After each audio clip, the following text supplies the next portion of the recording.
Heinrich Himmler walks down a stone hallway lit by burning torches. His medieval robes brush against the ground as he reaches for the heavy wooden door in front of him. He pushes it open and walks into a circular room with an eternal flame burning in the middle. Sitting around the flame are his 12 knights. Himmler has created his own Camelot, and these are his Knights of the Round Table. Except all the men are genocidal maniacs. Himmler takes his place around the eternal flame. Everyone waits in silence for the head of the SS to speak. Himmler truly believes himself to be the reincarnation of a 9th century medieval king who drove the Slavs across the river Elbe, named Henry the Fowler. Himmler is so deeply convinced of his own delusion that it's driven him to create a fantasy world in his newly acquired castle. This might seem like something out of a World War II thriller, but it's all too real. Himmler had acquired Wewelsburg Castle at the start of the war, and from the beginning he knew it would be the place he could make all of his crazy dreams come true. Himmler had his eye on Wewelsburg due to its relatively close location to the Battle of Teutoburg Forest, where the Germans defeated the Roman armies in 9 CE. His new castle was somewhat run down at the time of purchase, but that didn't stop the Nazi from signing a 100-year lease. Himmler had grand plans for Wewelsburg. Many were based around the education of Schutzstaffel troops and the indoctrination of young Aryans into the ways of the Nazi Party. But some of his other ideas were so crazy that even Adolf Hitler questioned Himmler's sanity from time to time. Himmler planned to recreate a medieval-style community based on King Arthur's Camelot, except his town would be full of members of the Aryan race. He started by having a giant moat encircle the three-sided Wewelsburg castle. The plaster that had been used to cover the walls was removed so the barren stones could give the fortress a more medieval feel. There was also a number of repairs that needed to be carried out to fix the damage from neglect and the wars of long ago. It should come as no surprise who was given the task of repairing Himmler's fantasy fortress. Jewish people from the nearby concentration camps of Niederhagen and Sachsenhausen were used as slave labor. During its refurbishment phase, men, women, and children wearing their striped concentration camp uniforms would work tirelessly to make Himmler's Camelot dream a reality. And during this project, many innocent people would die from overexertion and accidents during construction. Wewelsburg Castle would never be completely finished, since Himmler could only dedicate so much time to overseeing his dream project. Yet many people, including Hitler himself, did not know the extent to which Himmler's deep obsession with King Arthur and his legends went. This is why he had an actual round table constructed and appointed 12 SS Knights to sit around with him.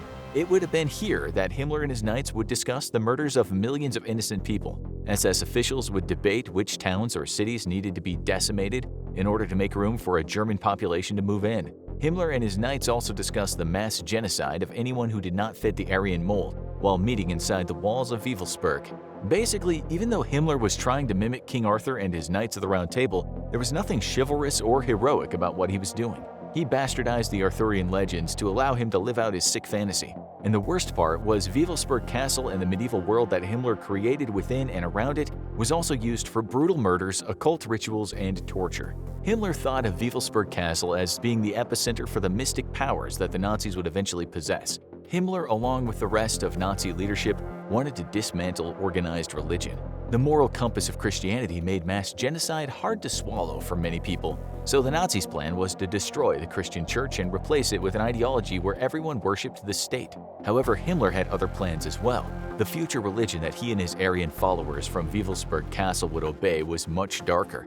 This new world religion would be embedded with mysticism and ingrained in occultism.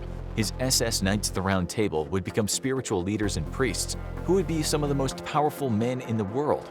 During World War II, Himmler was already grooming his knights for such a role. Before major battles, SS leaders were recalled to the castle to be prepared spiritually for the engagement ahead. The SS Knights and the foot soldiers they commanded were given rings engraved with skulls and other occult symbols. In Himmler's future, anyone who wore such a ring would be identified as an elite member of the new religion. In fact, when an SS soldier died, their ring was brought back to Wewelsburg Castle, where it would be placed in a casket. It's estimated that around 11,500 Totenkopfring or Death Heads rings were created. Some speculate that the rings might have been buried in a mountain nearby Wewelsburg, but no one has yet discovered them. One of the most influential Arthurian legends Himmler sought to emulate was the quest to seek out the Holy Grail. And even though the Nazis' desire to acquire religious relics and mystical objects is depicted in many movies and television shows, there is actual truth to some of these fictitious tales. Himmler desperately wanted to collect as many sacred and mystical artifacts as possible to house in Wewelsburg Castle. He believed that by securing so many supernatural objects in his fortress, the site itself would become a mecca for the new Aryan race. and all those who believed in the occult. This is why when Himmler and his SS knights met at the castle, they often discussed different expeditions to track down and retrieve sacred artifacts. One of those artifacts was obviously the Holy Grail. Himmler couldn't idolize King Arthur and not search for the Grail himself. He was so sure the knights would eventually find the Grail that he had a whole room prepared to house the Cup of Christ. It is slightly ironic that a man who wanted to dismantle Christianity would be hell-bent on finding the cup that Jesus drank from at the Last Supper, but Himmler probably believed the relic held immense power, and that housing it in his castle would only strengthen his connection to the occult. But it wasn't just Christian holy relics that Himmler sent his SS knights to find. He also ordered them to locate Thor's hammer and bring it back to Wewelsburg. If there was an object that possessed supernatural powers, Himmler wanted it, and he almost certainly believed that finding Thor's hammer would be of great benefit to the Third Reich.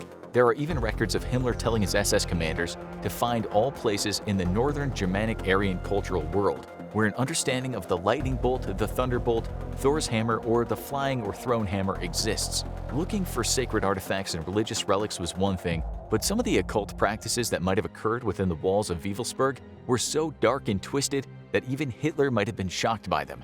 The Nazis were not afraid of murdering, torturing, or experimenting on people in their concentration camps. The horrifying truth is that some of the most terrible torture in history was carried out by the Nazi Party. Most of the experiments were done in the name of science, when in reality they were just a way for the Nazis to expand their genocidal agenda. But in the crypts of Wewelsburg Castle, Himmler and his occultists might have been performing rituals that involved torture, mutilation, and sacrifices for no other reason than to harness the power of the occult. We can imagine what such a gruesome scene would look like. Deep within the castle were winding hallways and hidden rooms. Himmler and his Schutzstaffel knights would be dressed in medieval garb. The crypt they had all gathered in was illuminated by the eternal flame burning brightly in the middle of the room. As the SS knights waited for the ceremony to begin, Himmler would read passages from different books on the occult. Everyone in the room would be of Aryan descent. That is, until the sacrificial victim was brought in. As the prisoner was led to the middle of the room, the Nazis began to chant. Sacred relics were produced to aid in the sacrifice. Himmler had sent his knights across the world in search of ritual items, and they returned with some that were claimed to be imbued with mystical powers. Heinrich Himmler produced a ceremonial knife from under his robes. The screams of the sacrificial victim filled the chamber, but beyond the thick stone walls of the castle, all was silent in the cold night air. Unfortunately, as Allied forces advanced, most of the documentation kept in Wewelsburg Castle was lost when Himmler had the fortress destroyed. However, new diaries belonging to Himmler have recently been discovered. Historians are working through the material and will be publishing their findings in the near future. It is unknown what is exactly contained within the diaries, but perhaps we'll learn more about the dark events that took place within the walls of Wewelsburg Castle. In an almost unthinkable scenario where the Nazis had won the war, Himmler had big plans for his Aryan Camelot. He would have bolstered the forces of his SS knights and increased expeditions to locate sacred objects. The extent to which Himmler invested some resources and his own time into creating the perfect Nazi version of King Arthur's Knights of the Round Table and Camelot shows how deeply invested the man was in his medieval fantasy. It's not out of the realm of possibilities that if the Nazis had won, Himmler would have made Wewelsburg Castle his permanent home. It would have been there that the mecca of the occultist religion would be located. It's not clear how much Hitler actually knew about the goings-on at Wewelsburg, but there are some claims that he thought the whole thing was nuts. It's also not known how far Himmler would go to spread the Aryan race and his occultist religion across the world. If Himmler truly believed himself to be the reincarnation of Henry the Fowler, then he might have grown tired of answering to the Führer. Would Himmler have launched his own holy war against Adolf Hitler and the rest of the Nazi Party leadership so that he could be the new king of the Aryan world? It's unclear, but he most certainly had delusions of grandeur. Wewelsburg Castle was restored by the German government and created into a museum as a way to teach its citizens and the world the dangers that can come with following the ideologies of a genocidal dictator. This was done to help ensure that history does not repeat itself. Although the castle was severely damaged by explosions and anti-tank mines by the retreating Nazis, Wewelsburg has almost been completely rebuilt. Some artifacts from its time under Himmler's control did make it to the present day.